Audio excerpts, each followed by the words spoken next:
पहा पोरो, एमपीएससी आयोग यामध्ये जे विद्यार्थी तयारी करतात कंबाईन ग्रुप बी, ग्रुप सी आणि ग्रुप ए त्यांच्यासाठी अत्यंत महत्त्वाची गोष्ट आहे ते म्हणजे एमपीएससी आयोगाने आपली OMR सीट म्हणजेच उत्तरपत्रिका बदललेली आहे. परंतु यामध्ये नेमका बदल काय केलेला आहे, ठीक आहे.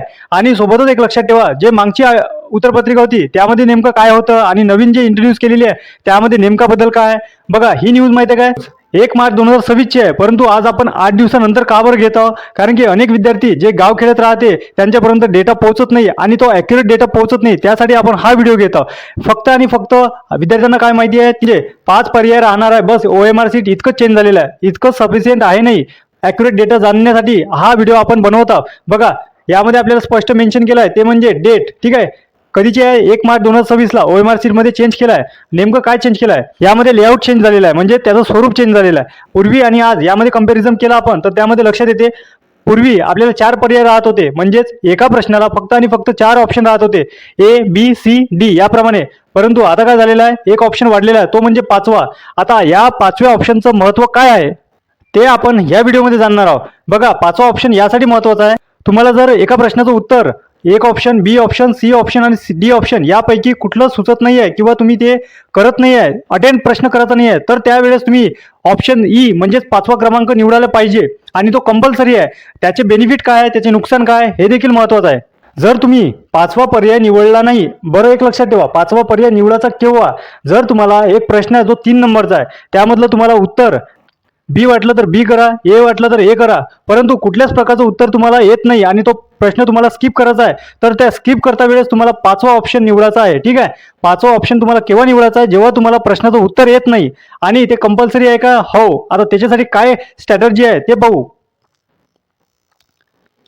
आणि नेमकं फक्त आणि फक्त राऊंडमध्येच चेंज झालेलं आहे का, OMR सीटमध्येच चेंज झालेलं आहे का, नाही, त्यामध्ये दुसराही चेंज आहे, तो देखील महत्त्वाचा आहे. पार्ट 2 बघा, चेंजेस आयोगाने 2 पार्टमध्ये केलेला आहे, एक उत्तरपत्रिका आणि दुसरा कॅन्डिडेट इन्फॉर्मेशन, विद्यार्थ्यांची माहिती. आता यामध्ये काय चेंज आहे बघा, seat number, exam name, subject code, त्यानंतर क्वेश्चन पेपर सेट, त्यानंतर कॅन्डिडेट सिग्नेचर, हे मस्ट आहे. तुम्ही जर कॅन्डिडेट सिग्नेचरमध्ये व्यवस्थित सिग्नेचर केली नाही किंवा सिग्नेचर केलीच नाही तर तुमचा पेपर हा अवैध ठरला जाणार आहे. ठीक आहे, त्यानंतरचे नियम जाणून घेऊ आपण. नियम इम्पॉर्टंट आहे 2026 चे. बघा, प्रत्येक प्रश्नासाठी 5 पर्याय दिले जाईल. आता पूर्वी किती होते, 4, परंतु आता 5, म्हणजेच नवीन जो ई आहे तो इंट्रोड्यूस झालेला आहे. कोणतेही पर्याय न भरल्यास, पहा बरोबर, ही लाईन अत्यंत महत्त्वाची आहे, म्हणून मी हा व्हिडिओ डीप घेत आहोत, कारण की अनेक विद्यार्थ्यांना हे लक्षात आलं नसेल. कोणतेही पर्याय न भरल्यास, जर आपण 5ही पर्याय आहे त्यामधला एकही निवडला नाही, आपल्याला उत्तर येत नाही, सोडून दिला जसं आपण आधी करत होतो, जर ते आता आपण तसंच केलं तर आपलं 25% म्हणजेच 1/4 हे निगेटिव्ह मार्किंग कटणार आहे. आता बघा, तुम्हाला हे लक्षात आलं असेल की आपण अगर कुठलाही पर्याय निवडला नाही तर आपल्याला मायनस मार्क मिळणार आहे, तर आपल्याला ते कंपल्सरी केलेलं आयोगाने एक पर्याय निवडाच लागेल. आणि बदल नेमका काय काय झालेला आहे बघा, OMR सीटमध्ये 2 भागात बदल झाले आहे, एक म्हणजे उत्तरपत्रिका, दुसरं म्हणजे उमेदवाराची माहिती. हे देखील तितकंच महत्त्वाचं आहे. आता त्यामध्ये काय काय महत्त्वाचं आहे बघा, फक्त आणि फक्त तुम्हाला काळा पेन यूज करावा लागेल, म्हणजेच ब्लॅक पेन, ठीक आहे, ब्लँक इंकवाला पेन वापरावा लागेल. दुसरी गोष्ट म्हणजे सही न केल्यास उत्तरपत्रिका अवैध म्हणजे इनव्हॅलिड ठरवणार आहे.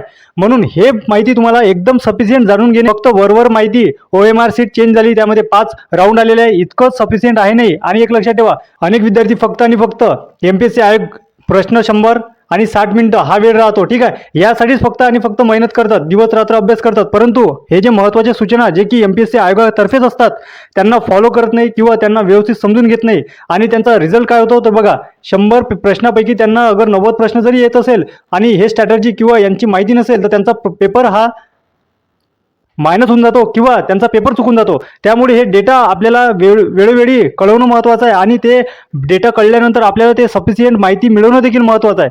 तर आपण एक प्लस बाजू पाहिलेली आहे, परंतु एक मायनस बाजू देखील आपल्या राष्ट्रीय नोकरी मराठी पहिल्याच चॅनलवर आपण दाखवत आहोत. ते म्हणजे बघा, आधी काय होत होतं, 100 मार्काचा पेपर जो की आताही राहणार आहे, परंतु त्याला टाइम किती राहत होता, 60 मिनिट फक्त. ठीक आहे, हाच टाइम सफिशियंट नव्हता. का बरं विद्यार्थ्यांना हाच टाइम सफिशियंट नव्हता, बघा, यामध्ये मल्टीलायनरमध्ये तुम्हाला प्रश्न येत होते, त्यामुळे तुम्हाला गणित स्वरूपाचे प्रश्न होते आणि हा टाइम सफिशियंट नव्हता. पहिले विद्यार्थी काय करत होते बघा, 100 प्रश्न, त्यामधले अगर विद्यार्थ्यांनी 85 म्हणजेच 85 प्रश्न अटेंड केले तर 15 प्रश्न हे ॲज इट इज सोडून द्यायचे होते. ठीक आहे, याच्यामध्ये राऊंड वगैरे याच्यामध्ये टायमिंग जात नव्हता. परंतु आता काय झालं विद्यार्थी मित्रांनो, 100 प्रश्न तुम्हाला 100ही अटेंड करणं आहे, 100ही क्लिक करणं आहे.